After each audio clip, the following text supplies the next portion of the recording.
Hey everybody, Sin City Gun Guy here, and today I'm making the case for the RAS47.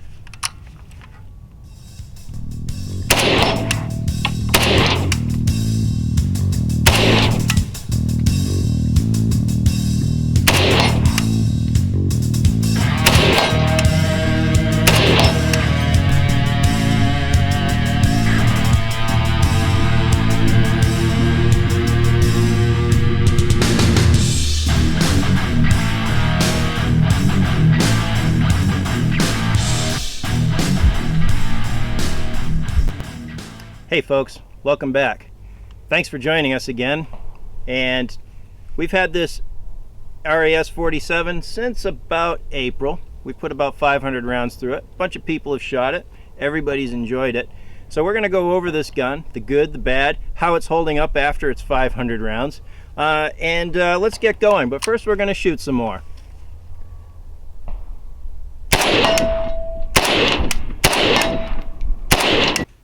Alright, we're back.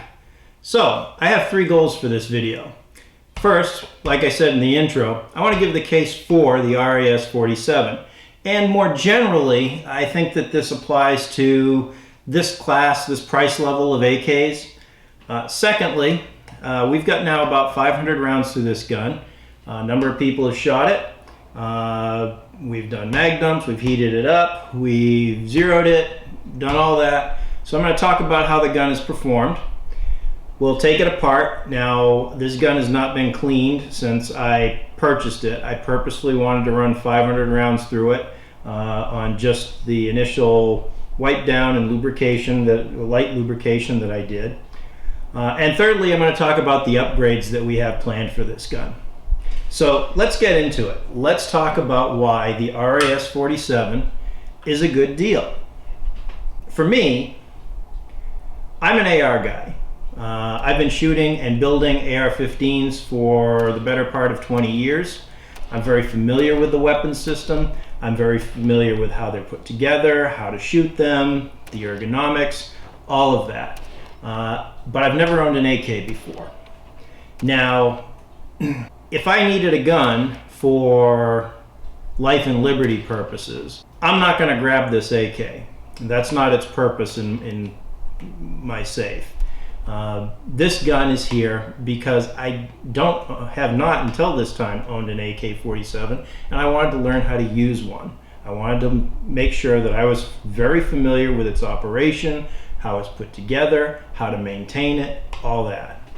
And why is that? There's a lot of AKs in this world, and if you're in a bad situation where you need a rifle to defend yourself, your family, your community, you may not have access to your particular rifle or your favorite type of rifle. And given that this is probably the most popular rifle in the world, there's a lot of them out there, and this may be the gun that's in your hand when the time comes. So, as a student of the gun, I wanted to get myself familiar with the AK platform.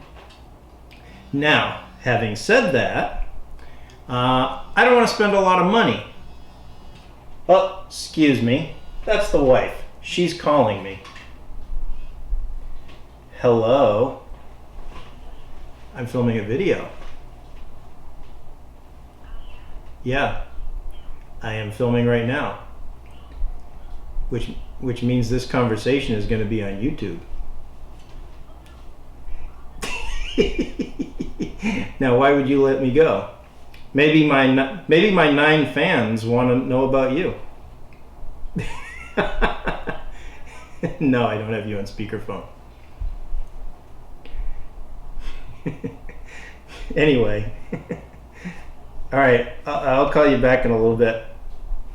Bye.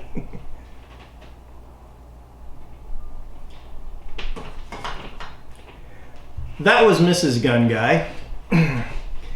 Anyway, as I was saying, the purpose of this rifle is to be a learning tool for me. And despite the opulence that you think you see around me, the Sin City Gun Guy is not made of money. The Sin City gun guy has to make his purchases very carefully. And if I'm going to spend in excess of $1,000, $1,200, $1,400 on another rifle, I can buy another Life and Liberty rifle. So for me, being able to purchase an American-made gun that I don't have to worry about 922R compliance, any of that, something that I can train with, practice with, get familiar with the system, run it, beat it up, figure out where its weaknesses are, its limits are. Spending $600 and change is not a bad deal. As a matter of fact, it's a pretty good deal. I like the fact that it's made in the USA. The fit and finish on it is very good for this level of rifle. And so I think that for a lot of shooters out there, like myself, this type of a rifle, in this class of rifle, is a useful rifle, and it's one that certainly is worth considering. Now, I may shoot this gun a bunch and decide that I really like shooting the AK and I want an AK that I can bet my life on. And I may decide to buy an Arsenal or a Rifle Dynamics. But, $2,000 for a Rifle Dynamics AK is a lot of money. That's money that I could spend on ammo or whatever for the guns that I really do rely on. So that's kind of the basic reason for me having this rifle. So that leads us to the conversation of where is this gun now? How is it performed? As I've said, we've got about 500 rounds through it. It's performed very well. Just starting with a little bit of accuracy. I've shot some toll ammo. I've shot some of this Russian white box ammo, and this has actually been the most accurate. At 100 yards, I've been printing groups of about 2.5 inches. The toll ammo has opened up. That's about 4.5 inches or so at 100 yards, so not a good performer in this particular gun. But it's been very reliable. I've had a couple of hiccups with it. First of all is the little retaining clip that retains the hammer and trigger pins. I don't know if it's something that I did or if it's just the clip itself, but that clip has slipped off of those pins, and those pins have walked on me, and that has caused malfunctions with this gun. The first thing I've replaced is that little paper clip. It's right here. I replaced it with the Krebs custom hammer and trigger pin retainer, and this little thing right here it's pretty useless. You don't need it.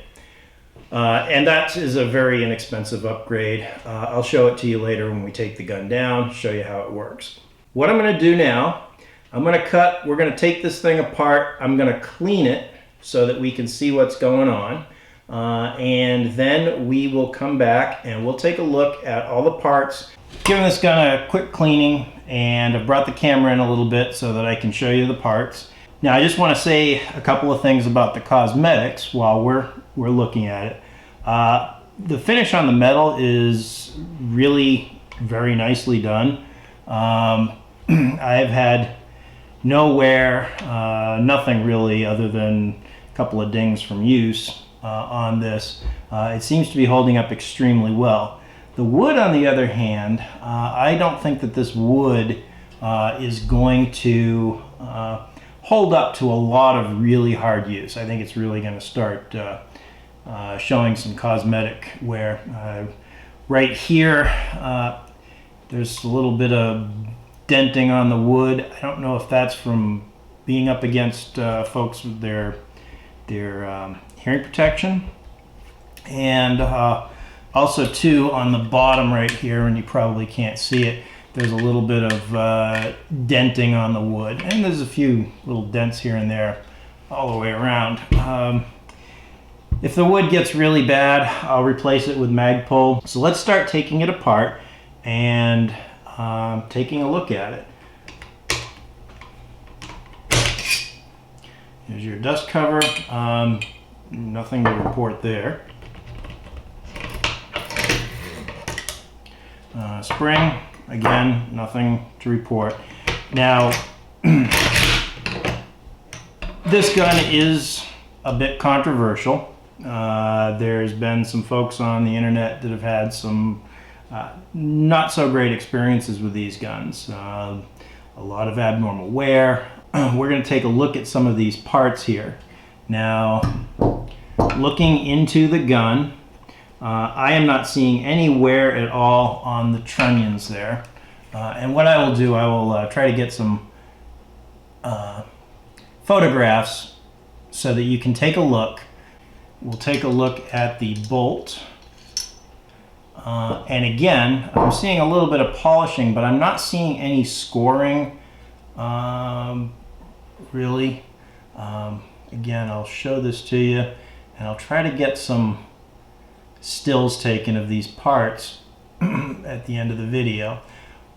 But what that looks like to me, to my barely trained eyes with this gun, is just normal polishing that you would get because these parts are rubbing on each other as the gun is cycling.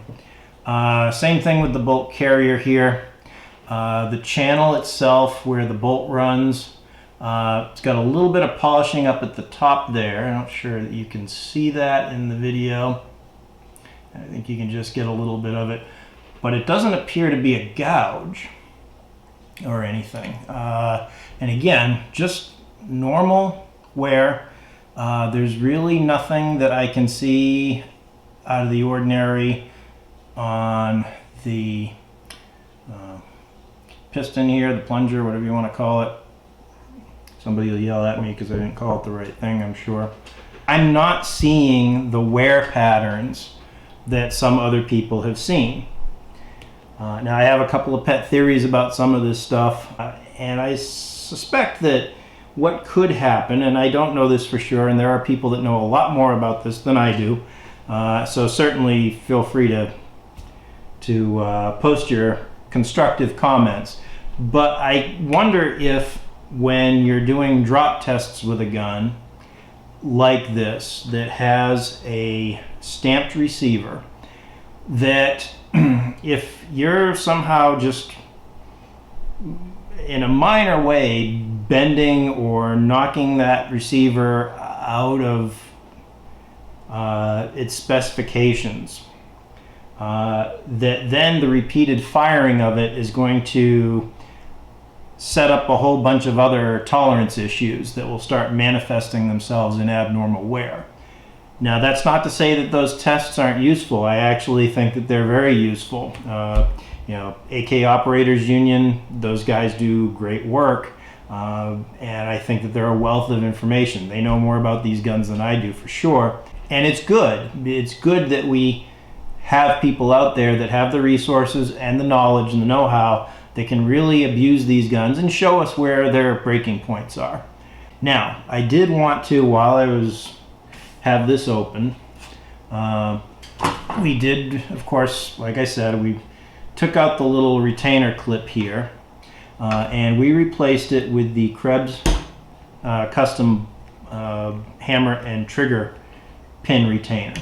Now, the way that you install that is when you have it disassembled like this, you rotate up your safety, you can take your safety out, and then this piece just drops in on the side, and I will take it out. And a lot of you guys, I'm sure, have seen these. Some of you that haven't, though, this might be useful information for you. So this is the part in question, and probably most of you have seen it. However, if you're new and you're shopping for an AK and you're like me, you've never really dealt with this weapon before, this may be new information for you. So you have two pins in this gun, and you can see here and here, this is your hammer pin where it comes through, this is your trigger pin. And they go through one side. They're actually bigger on this side than they are on the other side. So there's a detent, that's probably not the right word, but there's basically a ring on these pins. And this slide on the hammer pin, this actually slides in between the ring and the wall of the receiver and prevents the gun, prevents the pin from sliding. Likewise with the hammer pin, the trigger pin, this drops over the top, and then the whole thing is held in place with your safety going through here, like this. And once you get your gun disassembled, you pull this pin out, or this clip out, and then it's actually, what you want to do is you just want to make sure that the pins are pushed all the way in from the left to the right, and then this just snakes right in, and then you simply take your safety and you run it through and just line it up in the hole, and then you just bring your safety down and it's in, and that's all you need to do. Oh, we didn't take the gas tube off. Gas tube looks fine. There's no abnormal wear that I can detect in there. So we'll run that back on. Alright, so the only wear that I've really encountered on this gun here is the little dippity-doo part here that pushes the hammer back. People have shown that there's been deformation on that. I do have a very slight bit of deformation on that. I don't think you're going to be able to see it too well in the camera. And it's polished on the end there. But I actually noticed that after my first outing with the gun, and that outing we put about 120 rounds through it, not a lot on that one outing. And since then I haven't noticed that it's gotten any worse. So we'll again keep our eye on that. We're going to take another look at this once we get up to 1,000 rounds. And now what we're going to do, I do have a case gauge, a no-go gauge. So we're going to run the no-go gauge just to take a look at it. I'm not expecting that this is going to be out of spec, but we're going to take a look anyway. Now the actual proper way to run a case gauge through a firearm is you normally take the extractor out and then run it forward. I'm not going to do that because in the interest of time and because I'm lazy. We're going to put that in. Safety's down. And the bolt does not close. So, at least as far as the no-go gauge goes,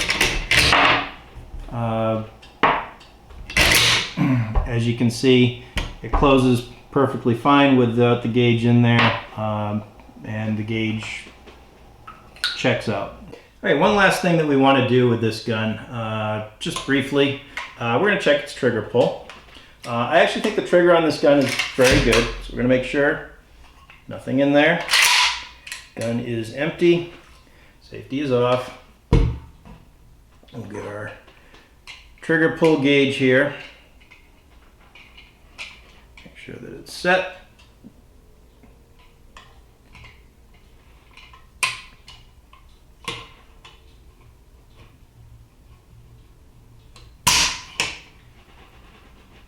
And we're right at 6 pounds.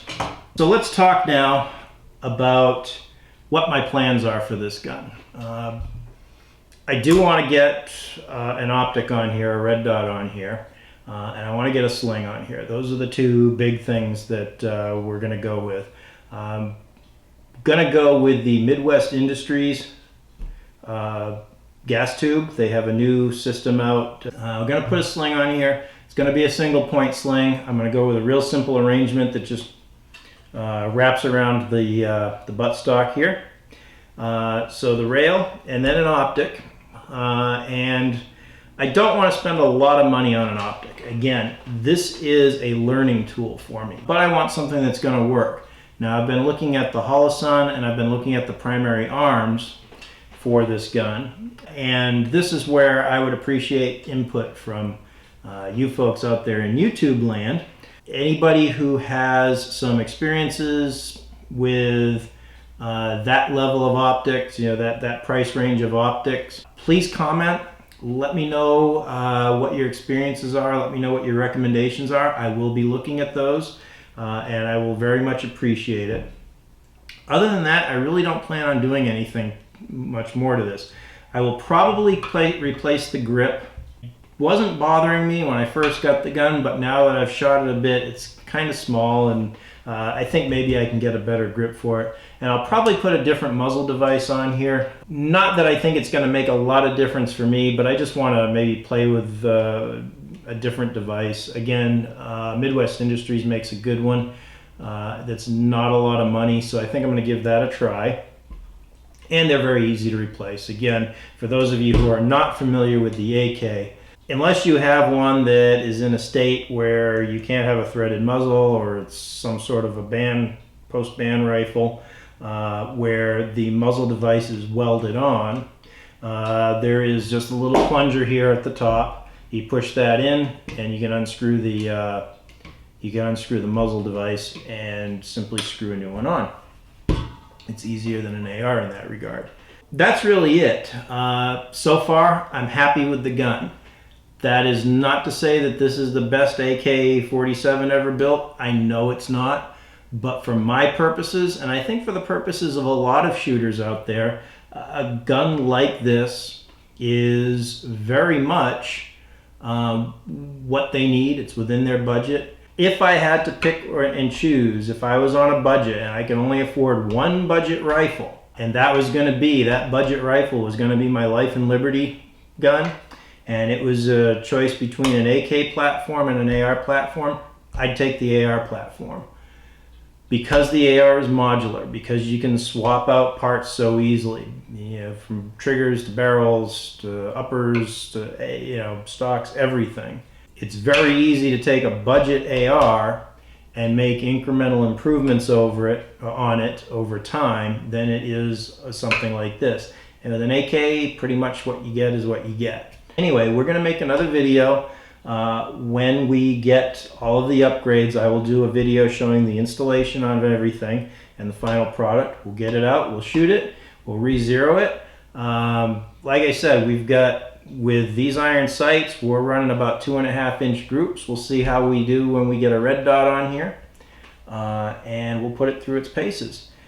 That's it for tonight. Please like and subscribe. Again, I do appreciate feedback. Let me know what you think. If there's any areas that you think I was wrong on, let me know. Let me know about optics for this gun. And we are going to be producing more content. We're going to be producing at least one more video on this gun at some point, and I've got lots of other content on its way. I hope you enjoyed it. It's a pleasure talking to you. This is the point in the video where you're supposed to have your pithy and profound saying about your responsibility to be of good courage is on the tombstones of somebody or whatever. I don't have a pithy comment, so I'm just going to say good night, and please like and subscribe. Thank you.